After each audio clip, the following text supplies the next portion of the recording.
Furiosa, a Mad Max saga, is a prequel to the 2015 film Mad Max Fury Road, and it's sort of an origin story for the Furiosa character from the previous film, which was played by Charlize Theron. And this film, the new film, she's played by mostly by Anna Taylor-Joy. The start of the film is Furiosa as a child. She's kidnapped from her mother, from her family. She seemed to be from the bad guys think she's from like a forbidden land, like a heaven type land where there's water and grass. It's called the place of abundance, and it's kind of like everybody in all the characters in the film think it's some kind of myth or some kind of heaven type place that exists, and they all trying to get to it, and we're trying to find people who might have originate from there or know how to get there. So the start of the film is her being kidnapped by these bad guys, and then she gets kidnapped by bike, and then as she's been kidnapped, her mother follows them and tries to take them out by gun. Tries to get on top of a hill and tries to shoot them down by sniping them down, but is not successful. So the bad guys take her into this camp. This camp is run by bad guys. The head of the bad guys is played by Chris Hemsworth. He runs this kind of like scavenger group. They just go around the land trying to find like oil and water and food, just trying to survive in any way possible. And they see this girl as a way to try find a way to the land of abundance, this land of water and grass and heaven. Furiosa, as a young girl, is eventually rescued by her mother, but not only for a short time. She rescues her. She takes her away from the bad guys, and then she talks to her for a little bit. Tells her, "You must get home. You must get home. You know how to get home. You know how to get home." But eventually, the bad guys catch up to them, and the mother is captured, and young Furiosa follows them and watches her mother be put on a cross, kind of like a Jesus type cross. And then the movie fades away. We don't actually see her mother get killed, but it's alluded to. It's that she gets slaughtered by Chris Hemsworth's bad guy character. So Chris Hemsworth takes Furiosa under his wing and takes him on his wherever he goes. Maybe he seems to think that eventually she will lead him to this fruitful land of abundance one day, even though he doesn't know if it's true or not. The next scene is this kind of a brawl and kind of like a tough guy where Chris Hemsworth he tries to gather new recruits for his group, and then after that they're traveling along the road with the Furiosa young girl, and they find this puff of red smoke and this kind of like guy in the middle of nowhere, like this covered in white makeup, and they follow him, and this guy tells them he can follow them to this land of abundance. He knows where it is, so Chris Hemsworth and his gang follow this guy to this new area. This new area is a place. It's kind of like a whole bunch of cliffs and caves, and there's this whole big community that are living in this area, and they control that part of the area. They control it's kind of their territory, and they control outside of the cliffs. There's this area called Gastown. They control this area called Gastown as well.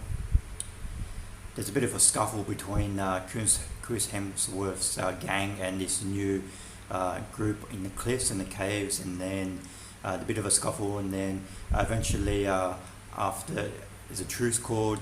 Chris Hemsworth and the leader of the gang, they're talking, and they agree to let Chris Hemsworth take over Gastown. So he controls Gastown. He gets a ration of gas and water and food to survive in his Gastown. And in exchange, they also give Chris Hemsworth gives Furiosa to this new gang in the cliffs, and now Furiosa belongs to the gang in the cliffs, and she's still a young girl. This whole section is the first hour of the film. It's all exposition, it's all plot details. The leader of this cliff gang, he wants Furiosa for breeding, so he's trying to breed a child with several women, but they all end up being deformed and mutants. So he wants to kidnap Furiosa and eventually try to conceive a child, a real human child with her.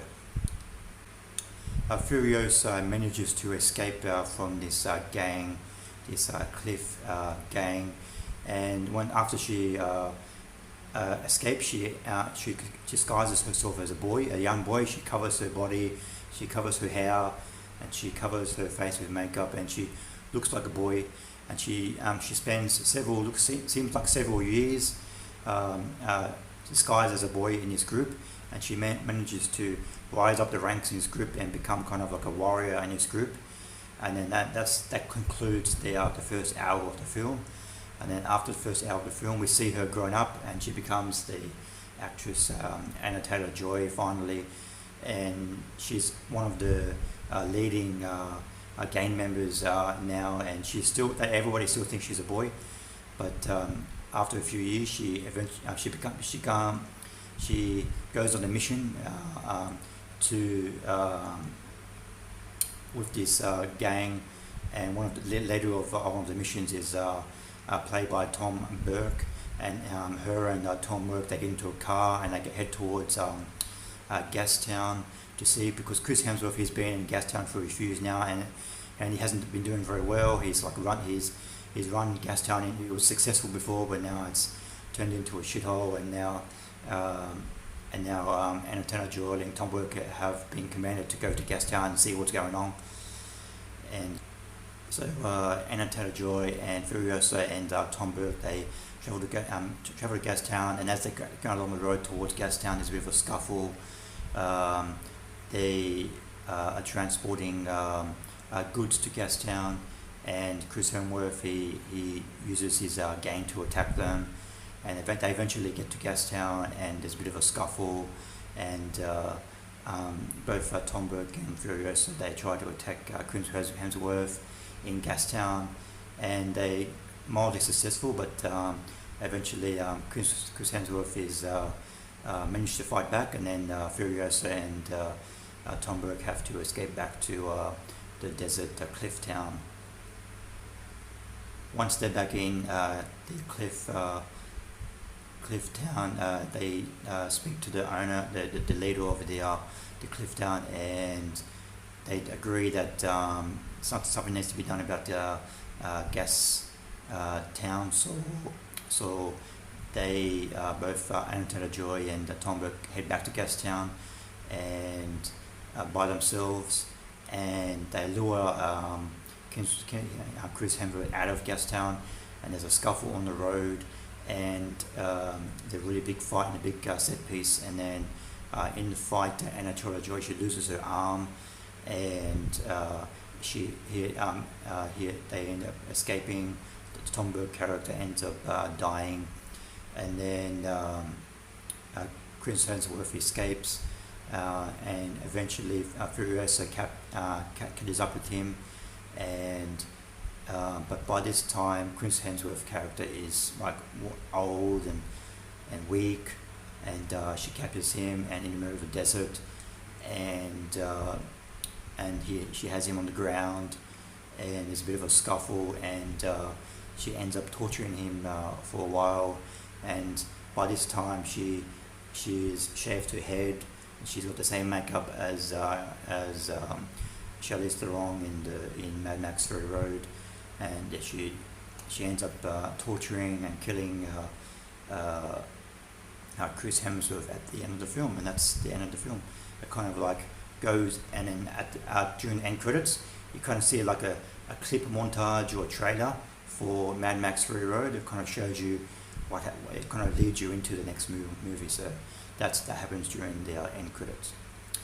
This film, it doesn't live up to the previous film. There's no big set pieces. There are a couple of small ones, couple of action sequences, but there's just no awe-inspiring, like jaw-dropping sequences like there was in the previous film. I guess it's pretty hard to live up to the previous film. I thought Hemsworth's character was not really foreboding enough. I don't think he gets Crims gets enough chance to create a really scary, foreboding character.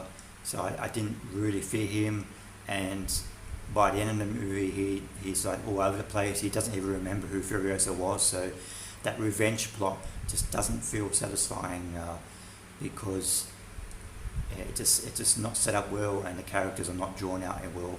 I think Furiosa, maybe her introverted, silent character doesn't really give much to the film, but Anna's presence in the film, she's really commanding. She does a great job, great performance, but I just think her character could have been a little bit less mute, a little bit stronger.